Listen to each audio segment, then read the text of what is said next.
Bonjour, j'espère que vous allez bien. Aujourd'hui, on va voir comment déclarer et utiliser une fonction à hauteur multiple. Nous avons vu dans la première vidéo concernant les fonctions, donc la notion de fonction, la déclaration, la définition de fonction. Dans cette vidéo, on va voir deux techniques qui vont vous permettre de déclarer et définir une fonction qui va retourner plusieurs résultats en même temps. Il se peut que nous avons besoin d'une fonction qui va retourner plusieurs résultats. Par exemple ici, donc on a une fonction qui s'appelle SAMUL. Donc avec deux entrées, il y a l'entrée A et l'entrée B, deux arguments, deux variables en entrée. Ensuite, nous avons besoin que la fonction nous retourne la somme de A plus B, la multiplication et la différence. Cette configuration n'est pas permise par les fonctions parce que le moment que le retourne, on a besoin de retourner un seul résultat. Pourquoi? Parce que la variable ici en sortie, il n'y a qu'un seul int, donc on ne peut pas mettre int 2, int 3. Ici, c'est le type de la variable de sortie, c'est int, c'est-à-dire on a besoin de retourner un seul résultat.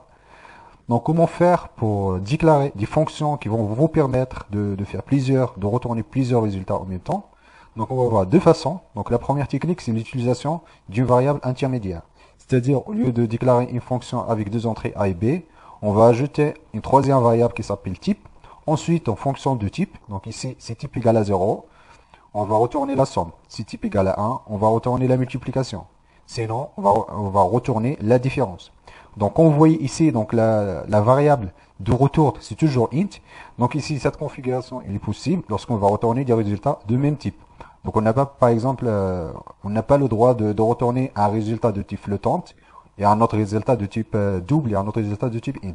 Donc, cette configuration est limitée. De plus, donc on a besoin de faire trois appels pour retourner les trois résultats. Donc, premièrement, on doit faire l'appel de la fonction. Donc, comme suit. Donc ici, on a besoin de faire trois appels à la fonction pour récupérer la somme, la multiplication et la différence. Donc on utilise la même fonction avec une variable intermédiaire. Donc en fonction du paramètre type, donc la fonction retourne un résultat différent.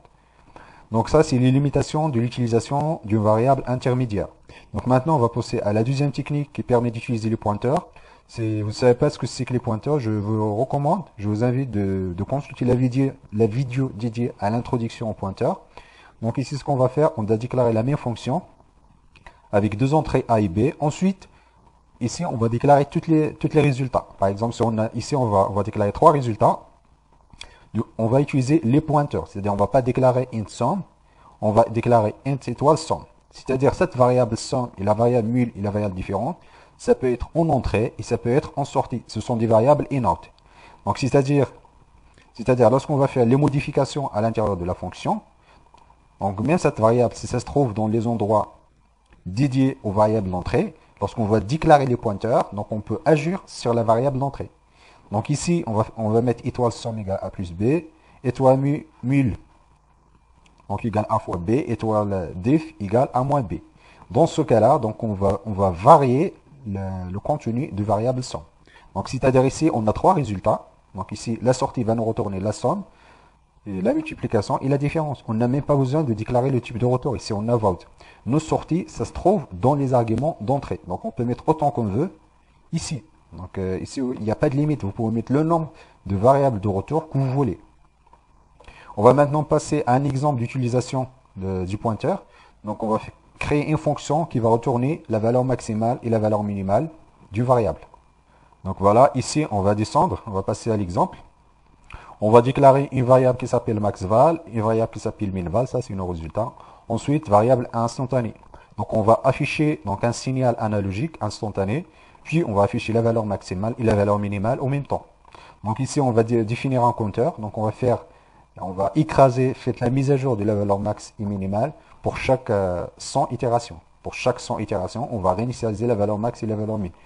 Pour ensuite, pour mettre à jour les valeurs max et la valeur min. Donc on va faire l'initialisation de la valeur maximale et la valeur minimale en lisant le contenu du port A0. Donc on va faire une initialisation ici. Ensuite, dans la boucle principale, on va faire des appels. Donc on va lire l'entrée analogique A0. Ensuite, on va calculer la valeur maximale et la valeur minimale. Donc on va passer maintenant à la fonction getMax et min. Donc getMax et min, donc il a en entrée la valeur instantanée. Ensuite, on lui donne un pointeur dédié pour la valeur maximale, un autre pointeur pour la valeur minimale, c'est-à-dire nos résultats, ça se trouve ici. Donc la fonction va nous retourner la valeur max, ensuite la valeur min. Donc ici, on va tester si la valeur instantanée est supérieure à la valeur max. On va mettre une étoile ici pour indiquer la valeur du pointeur. Alors, on va écraser la valeur max. On va dire la valeur max, c'est la valeur instantanée. On va faire la même chose pour la valeur minimale. Donc ici, si la valeur instantanée est supérieure et inférieure à la valeur min, alors on va écraser la valeur min. On va dire la valeur min égale la valeur instantanée. Ensuite ici, donc cette get max et min, il calcule juste le max entre deux valeurs, c'est-à-dire entre la valeur instantanée, on va supposer A, ensuite, avec val max l'ancien et B, c'est-à-dire il calcule la valeur max entre deux variables, valeur instantanée et l'ancien valeur maximale, et la valeur minimale entre la valeur instantanée et l'ancien valeur minimale.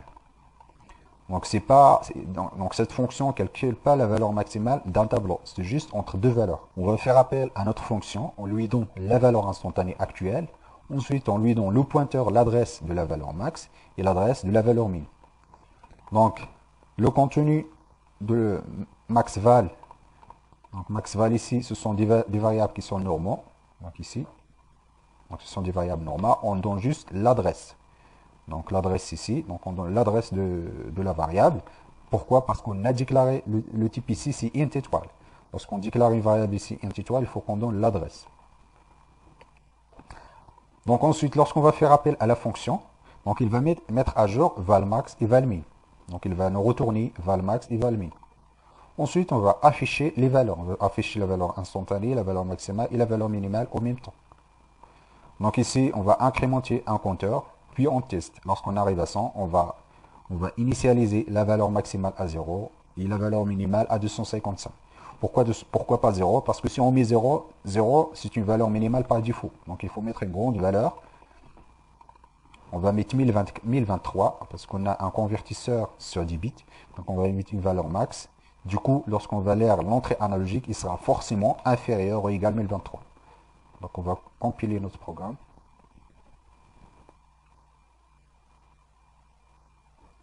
Donc ici, on doit commenter la première partie, on doit commenter ici.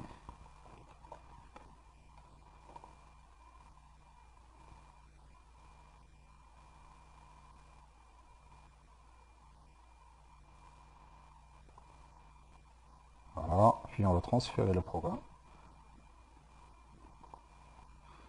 On va brancher la carte.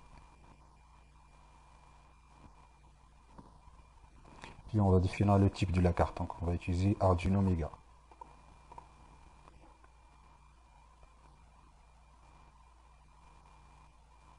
On va transférer le programme.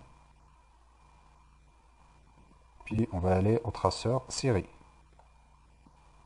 Donc là, on a une vitesse de 9600 volts. Voilà. Donc ici, en bleu, c'est la valeur instantanée. En rouge, c'est la valeur max.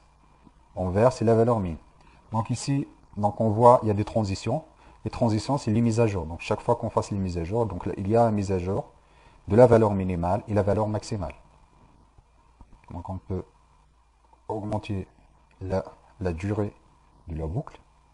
On va mettre par exemple ici 20 millisecondes pour observer les courbes. Trace sur série. Voilà. Ça c'est la valeur instantanée, la valeur maximale et la valeur minimale.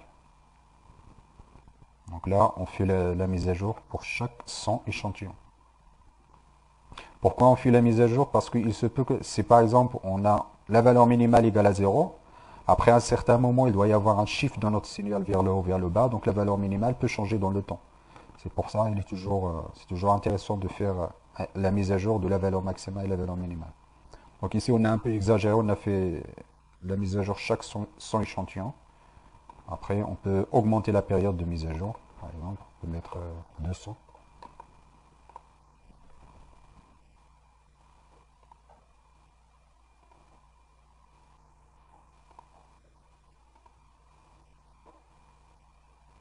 Voilà la valeur minimale, chaque fois ça change. Donc il y a une période pour atteindre le régime permanent.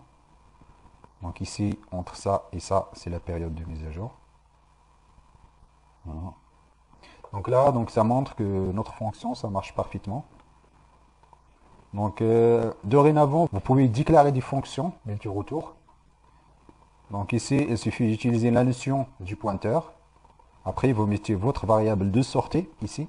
On peut même utiliser des variables en entrée-sortie. C'est-à-dire, par exemple, si on utilise un pointeur ici, donc on peut agir sur la variable instantanée. C'est-à-dire, ça peut être comme entrée, également comme sortie. Par exemple, on peut mettre val instantané égale à 0. C'est-à-dire ici, on a modifié la valeur. Val instantané, ça peut être en entrée et ça peut être également en sortie.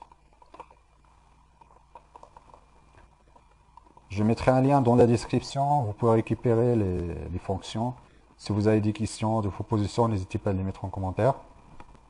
Je vous remercie de votre attention et à la prochaine vidéo.